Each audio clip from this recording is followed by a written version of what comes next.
First Kings chapter 16.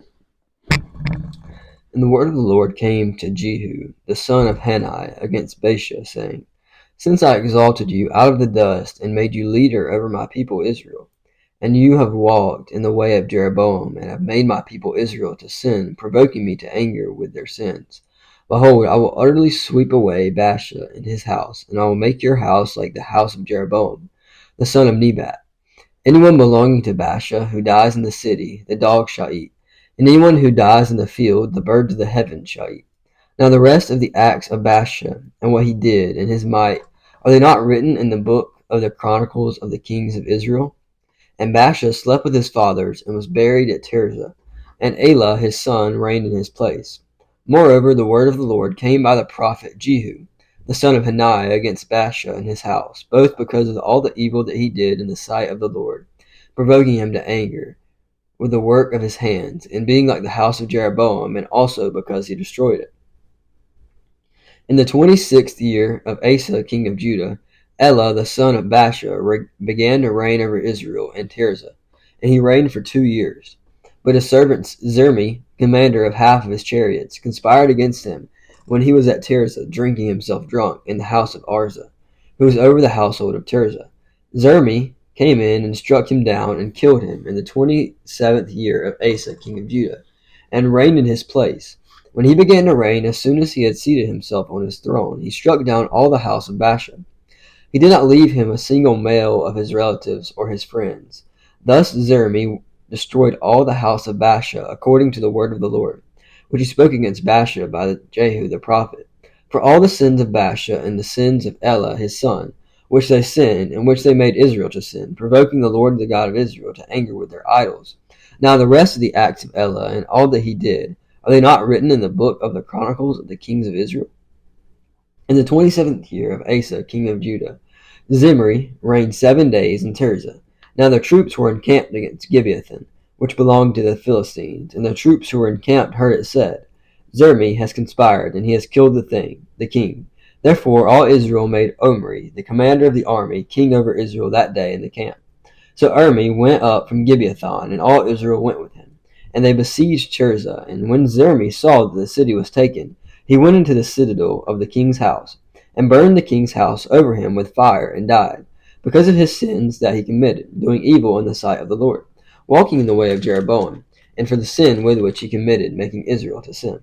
Now the rest of the acts of Zimri, and the conspiracy that he made, are they not written in the book of the chronicles of the kings of Israel? Then the people of Israel were divided into 2 parts. Half of the people followed Tibni, the son of Ginnath, to make him king, and half followed Omri. But the people who followed Omri overcame the people who followed Tibni, the son of Ginnath. So Tibni died, and Omri became king. In the 31st year of Asa, king of Judah, Omri began to reign over Israel, and he reigned for 12 years. 6 years he reigned in Tirzah. He bought the hill of Samaria from Shemer for 2 talents of silver, and he fortified the hill, and called the name of the city that he built Samaria, after the name of Shemer, the owner of the hill. Omri did what was evil in the sight of the Lord, and did more evil than all who were before him. For he walked in the way of Jeroboam the son of Nebat, and in the sins that he made Israel to sin, provoking the Lord the God of Israel to anger by their idols.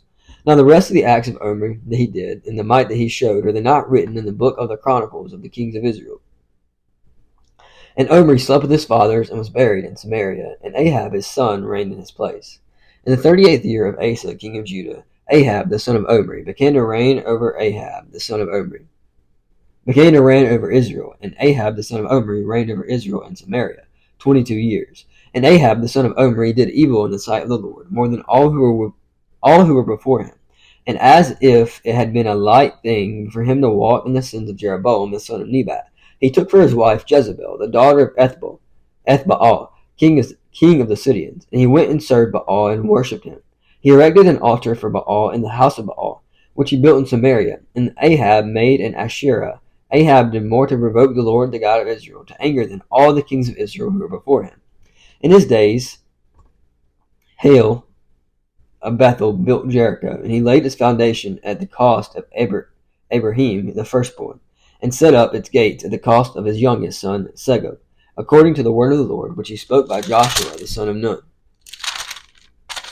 Now Elijah the Tishbite of Tishbe And Gilead said to Ahab, As the Lord the God of Israel lives, before whom I stand, there shall be neither dew nor rain these years, except by my word. And the word of the Lord came to him, Depart from here and turn eastward, and hide yourselves by the brook of Cherith, which is east of the Jordan. You shall drink from the brook, and I have commanded the ravens to feed you. So he went and did according to the word of the Lord. He went and lived by the brook of Cherith, that is east of the Jordan. And the ravens brought him bread and meat in the morning, and bread and meat in the evening, and he drank from the brook. And after a while the brook dried up, because there was no rain in the land. Then the word of the Lord came to him, Arise, go to Zarephath, which belongs to Sidon, and dwell there. Behold, I have commanded a widow there to feed you. So he arose and went to Zarephath.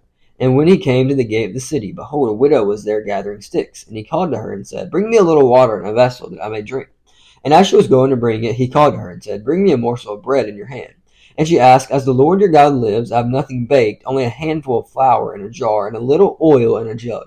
And now I am gathering a couple of sticks, that I may go and prepare it for myself and my son, that we may eat it and die. And Elijah said to her, Do not fear, go and do as you have said, but first make me a little cake of it and bring it to me, and afterward make something for yourself and your son. For thus says the Lord, the God of Israel, The jar of the flour shall not be spent, and the jug of the oil shall not be empty, until the day that the Lord sends rain upon the earth. And she went and did as Elijah said, and she and her household ate for many days. The jar of flour was not spent, neither did the jug of oil become empty, according to the word of the Lord that he spoke by Elijah. After this, the son of the woman, the mistress of the house, became ill, and his illness was so severe that there was no breath left in him. And she said to Elijah, What have you against me, O man of God? You have come to me to bring my sin to remembrance, and to cause the death of my son.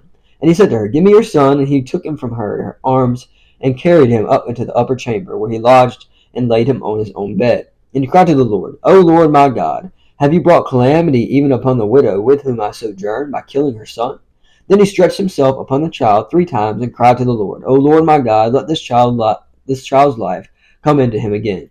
And the Lord listened to the voice of Elijah, and the life of the child came into him again, and he revived. And Elijah took the child, and brought him down from the upper chamber into the house, and delivered him to his mother. And Elijah said, See, your son lives. And the woman said to Elijah, Now I know that you are a man of God, and that the word of the Lord is in your mouth. The word of the Lord in your mouth is truth.